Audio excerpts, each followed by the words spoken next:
Here's an example of what a proton NMR looks like.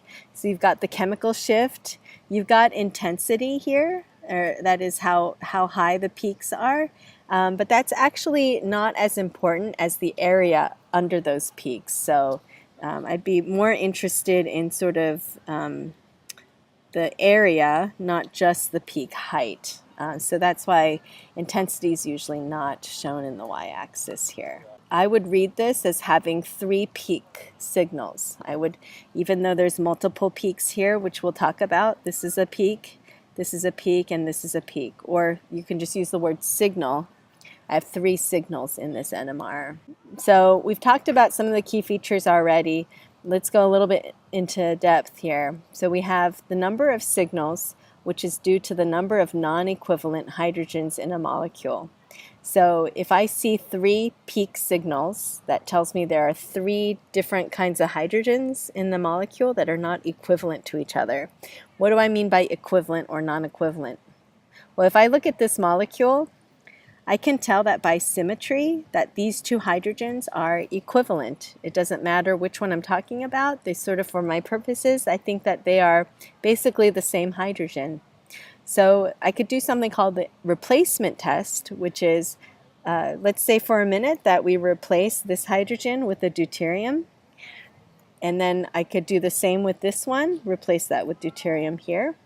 And when I map that out, I then compare how are those 2 related to each other. And I think you guys can see if I just take this one and I flip it like this, it will superimpose on top of this one. And so they're actually the same molecule. And if they're the same molecule, that means that these original hydrogens are equivalent to each other. But I think easier than the replacement test is just using symmetry. If you see symmetry, then usually they're chemically equivalent to each other.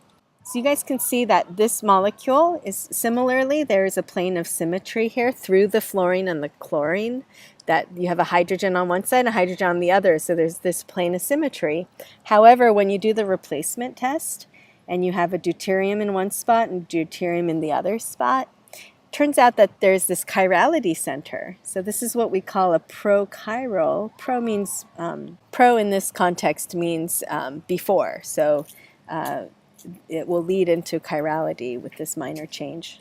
So now we see something different where the molecules aren't the same. They're now enantiomers of each other. So these hydrogens then have a different term. These were called non-equivalent. These are called enantiotopic, meaning they will give rise to chiral compounds. So technically they're not really the same.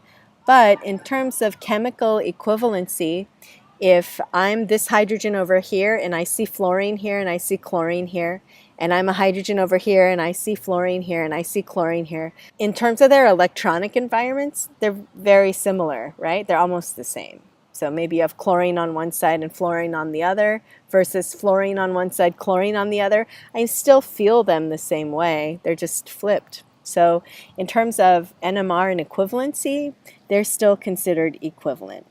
So now let's go to a case where replacement leads to diastereomers. So we could have more than one chiral center where you have only inversion at some of the chiral centers, not all. So in that case, you get diastereomers. If you have diastereomers, it turns out that your electronic environments are not the same. So this is very different from enantiomers. If I'm picturing that I'm this hydrogen over here, I feel this OH group differently than this H would feel that OH group. And since NMR is all about sort of using magnetic fields to determine the electrical environment, this is going to be very different, right? So these 2 hydrogens will give different signals, meaning they are not chemically equivalent. Same with diastereomers like cis and trans. This is going to feel different electronically than this will, because of the position of that methyl group. So it's sort of a geometric arrangement, it's a spatial arrangement that's different. So if you have that different spatial arrangement, that can lead to chemical non-equivalencies. So going back again, let's review. These hydrogens are chemically equivalent, so I'm only going to see one signal for these hydrogens. Here, even though it leads to enantiomers and not the same compound, they're still in a similar environment of each other. So this is still going to be one signal. So enantiotopic for our purposes, enantiotopic hydrogens are usually chemically equivalent. In some cases they're not, but we can sort of disregard those for right now. Here, when you get diastereotopic hydrogens, then we're going to see that there is a difference the way that other groups are positioned, this OH being closer to here than to here. So because of that, they're going to give different signals. So here, for these two hydrogens in red, I would say there's going to be two different signals. And that's discounting all the other hydrogens. I have hydrogens here, here, here, and here as well. But just looking at these two, they're going to be two signals instead of one. And same thing here. They're diastereotopic as well. I'm going to see two different signals for each of those hydrogens in red. So now let's practice using the terms. I showed you diastereotopic, which lead to diastereomers after the replacement test. Enantiotopic lead to enantiomers. This is called homotopic. They lead to the same compound because homo means same. Okay, so let's identify what kind we have, but you can also use symmetry. For example, we know benzene has resonance here, so I can think of this as being symmetrical. So I sort of know that these two hydrogens are going to be equivalent to each other. It's going to be homotopic. But I can also replace one at a time with deuterium and then see that the pairs of products are going to be the same. This is homotopic. How many unique hydrogen signals would I observe? So just for these two H's, there'd be one signal. But if I'm looking at all the signals, which it says how many unique hydrogen signals, I'm going to count in the whole molecule. So let's do that. For the methyl group, I'm going to draw it out. I have 3 hydrogens here, and they are homotopic as well. So in a methyl group, I have CH, H, and H. And so because of bond rotation, these H's are basically the same relation to the molecule. Because of the rotation, they sort of superimpose on top of each other. So this is going to be equivalent here. So this is one kind. These ones in red are equivalent to each other. And then I also have other hydrogens. And so in this chapter, it might help to draw out the hydrogens because we're talking about those signals. So I would say these two are equivalent because of the symmetry between them. So there's sort of this reflective symmetry. And then finally the last one down here is going to be on its own. So how many unique hydrogen signals do I see? I see 1, 2, 3, 4. So that means 4 peak clusters would be seen in the NMR. So go ahead and give these a try and go through each one and see if you can identify homotopic, enantiotopic, diastereotopic, and then how many signals for hydrogen in the entire molecule. All right, guys, so for this one, part B, if I replace one of these, you can see this is going to be a chiral center then, because this group over here is different from this group over here because of the chlorine. So that means then I'm going to have enantiotopic hydrogens, that's what they're called.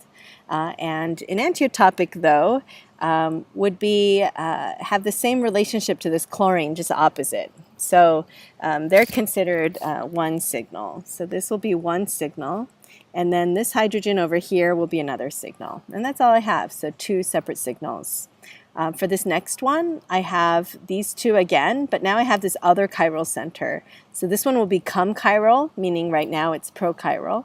And then this existing chiral center, and when I replace these, then it will become chiral, but I will not have inverted this stereo center. So that means I'll have a mixture of diastereomers with a replacement test. So these are diastereotopic.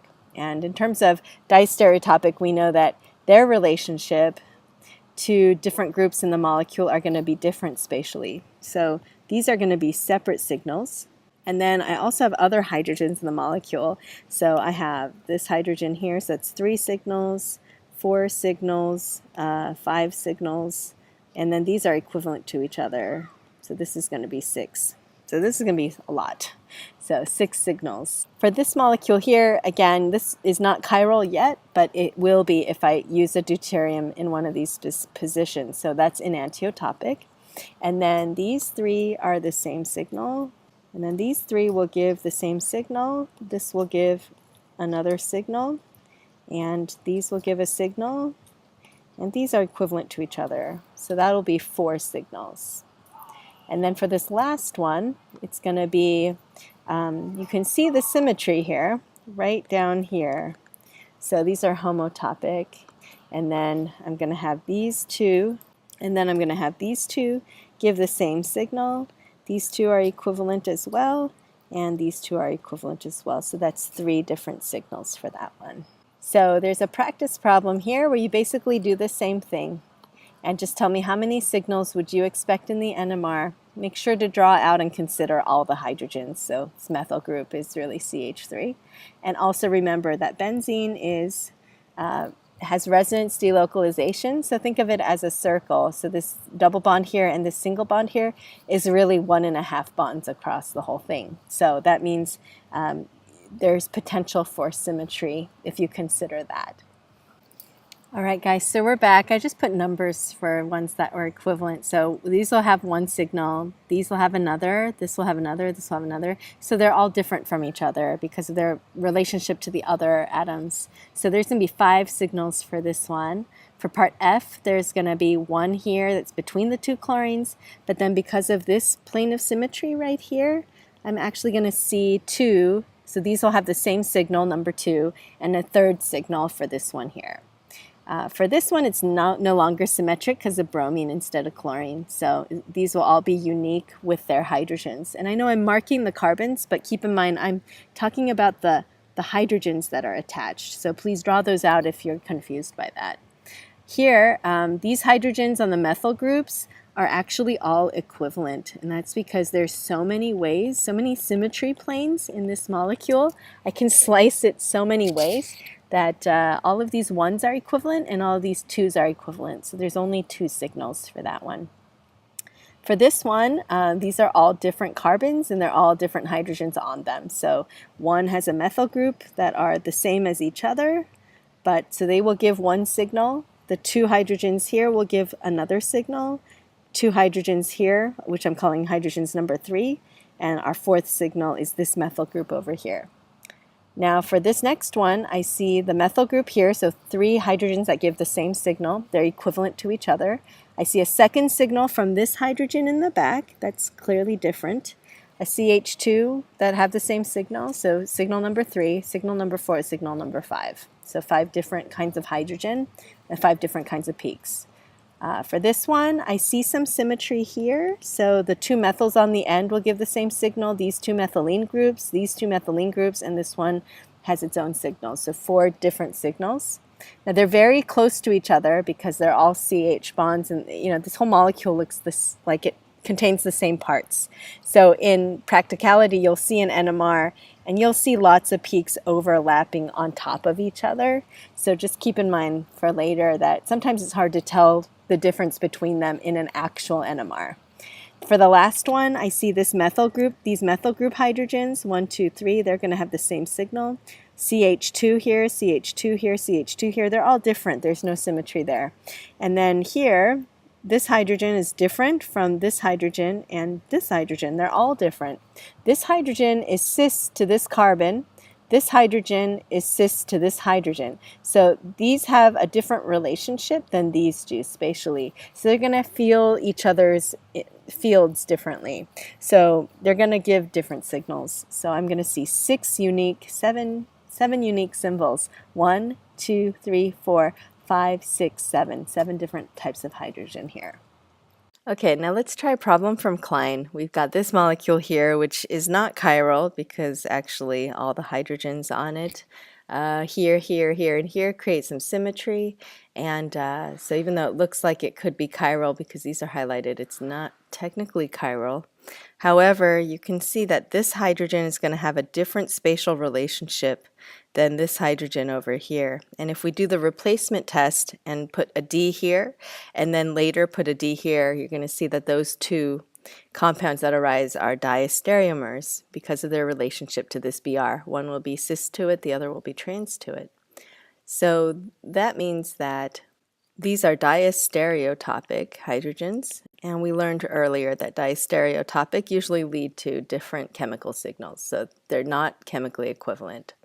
Now, in reality, it might be sort of hard to see the difference in these two signals because this molecule does rotate. So at some point, this hydrogen could flip and be cis to this bromine. So there is sort of some of that going on as well. We see a similar idea going on with cyclohexane. So we know that in cyclohexane, all the hydrogens should be equivalent because there's symmetry in this molecule, but when you look at the chair form, remember there is this sort of conformation that where the chair is the most stable conformation, and it's going to create different environments for different hydrogens. So this hydrogen up here, for example, will feel this hydrogen differently than this hydrogen will. And so it makes all the axial hydrogens equivalent to each other and all the equatorial hydrogens equivalent to each other. But axial hydrogens are not equivalent to the equatorial hydrogens. And we know that from conformational analysis, where we looked at R groups in the equatorial position and said they were more stable because they're away from the electron density caused by these 1,3 diaxial interactions. So clearly they have different electronic environments. So what that means is cyclohexane technically has two types of non-equivalent hydrogens. Sometimes it's not as easy, even though they're technically different signals. In practicality, often they're even overlapping with each other, and you don't really see the main difference. But it is good to know about it in case you do see multiple peaks in the same area. So that was the first feature of NMR, is just predicting the number of peak signals. So I see 3 signals here based on 3 non-equivalent hydrogens. Okay, so you might see, these are not equivalent to each other, for example. Now that's not the actual compound this is for. This is something that later you'll be able to look at and say, oh, that might be this molecule, and just start sketching it out. So that's a really cool part about NMR.